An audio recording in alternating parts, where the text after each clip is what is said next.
Hi, my name is Shiloh Richter, and I am making these videos as a series of the documentation of evidence of copyright infringement, plagiarism, and personal harassment from Taylor Swift that I have experienced since 2010. It began in 2010 when I wrote to John Mayer online. He asked for communication on his Tumblr, and I sent him some comments. I had just seen him in concert and was completely blown away by his passion and presence and dedication. It was life-changing.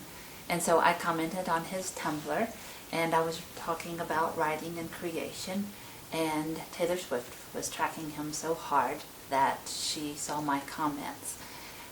Of course, I didn't know that at that exact moment, but she began plagiarizing my work as her own, even my biographical information, and selling it to the public as her own.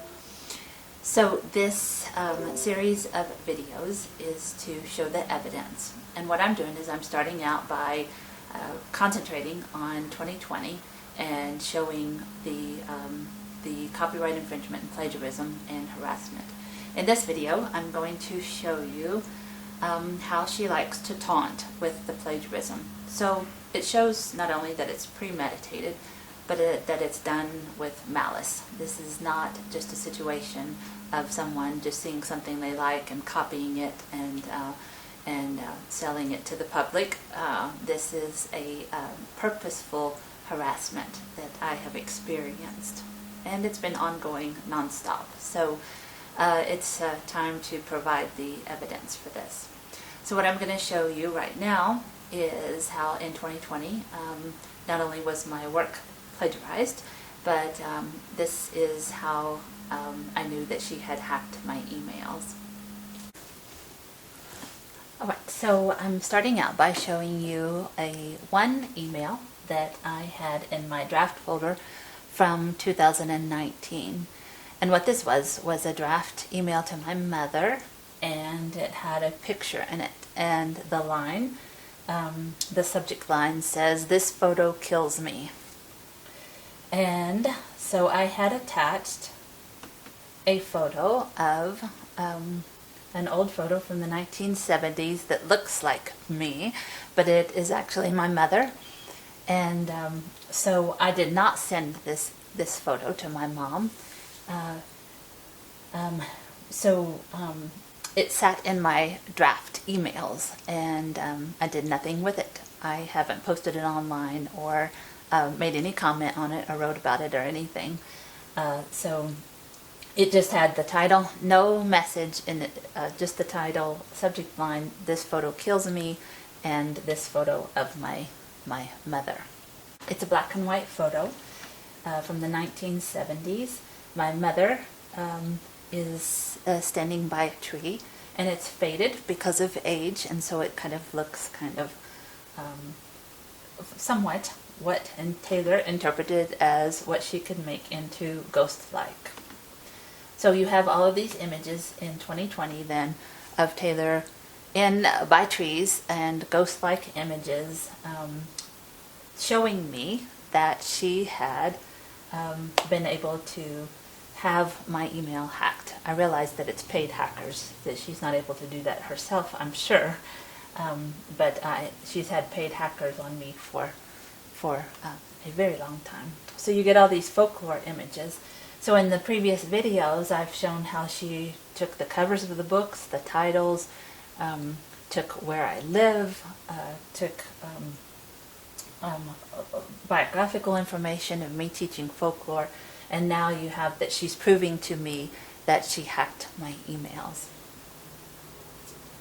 So here is one photo that she used for folklore, and what this is from is a trip that I took to New York and Paris.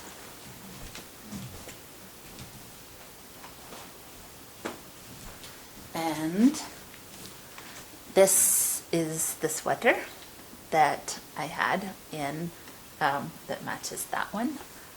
And I'll back up, show you. And the hat that I had on in the pictures to that trip. And so she is replicating then what I had worn in New York City. It was a trip to New York City and Paris.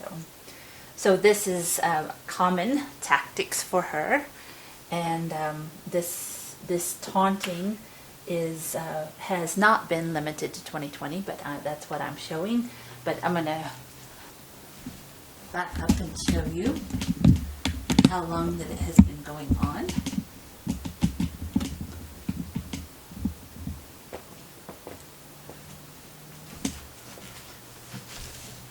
So in April 2011, I went to see John in Las Vegas play with Keith Urban, and this is the outfit that I wore there. And so that was 2011.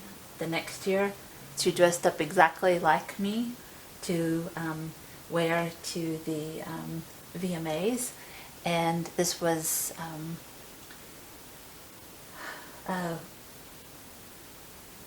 trying to prove to me that she was following me and replicating everything. So I'm documenting this on my Instagram, and I have provided many years of trying to figure this out, of why someone would do this. And so this, since it began very hatefully in 2010, it was very odd to have someone hate you right off with no reason. There was not a relationship with John Mayer. He was making that clear that he was single, and so on here I've provided a definition from Psychology Today for people with bipolar personality disorder. They easily feel invalidated and hurt, and often misinterpret others' behaviors. A primary sensitivity involves their frantic efforts to avoid abandonment and rejection. These overreactions to this perceived threat often lead to conflict as they alternate between avoidance, appeasement, and retaliation. And this is exactly what she has done with John. I've always been the brunt of the retaliation. They sometimes use physical aggression, threats, or self-harm to prevent someone from leaving them. And that would help explain why she would put at risk fame that was absolutely just handed to her, and growing up with money, and there was no reason to harass people. So this is my sweater from New York and Paris, and I bought it in Paris in 2000, so it's 20 years old. But I have taken pictures of it, shown my pictures of New York, Paris online, and so she's replicating that. Everything that I do about New York City, she has replicated, beginning with All Too Well in my trip to New York City in 2010. Those things did not happen to her. They were things that were happening to me on that trip. I went for my birthday, and I had bought a scarf in Vancouver. I crossed paths with John's brother in a comedy club. All of those things are things that she is replicating as her own biography. And then this is the hat that I got in Paris 20 years ago, and this is shown up on the re-plagiarizing of Red. And so this is something that I have not made public, nor was it in my email attached with this picture of my mother. But the picture actually comes from my mom's songwriting from the 1970s. And so that picture I had cropped when my dad passed in 2019, and I was going through his things. And that's why that picture shows up in my email in 2019, is because I had found this from where my dad had kept her writing music from those early years. And so here's another version of the same. And of course Taylor was trying to imply that she wanted to kill me. What's pretty wonderful about this, finding this music, and the songs is that it's religious music, but it also has to do with the Odyssey, of the mythology of the Odyssey, of Penelope waiting on Odysseus to return. Of course, this is about, this is religious music that she was writing, My Soon Coming King.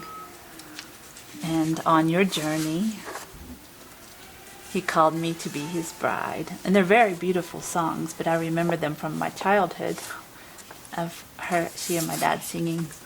And so I also found this, and this is funny, this is a flyer of us singing as a family, and here I am as a little girl with this music.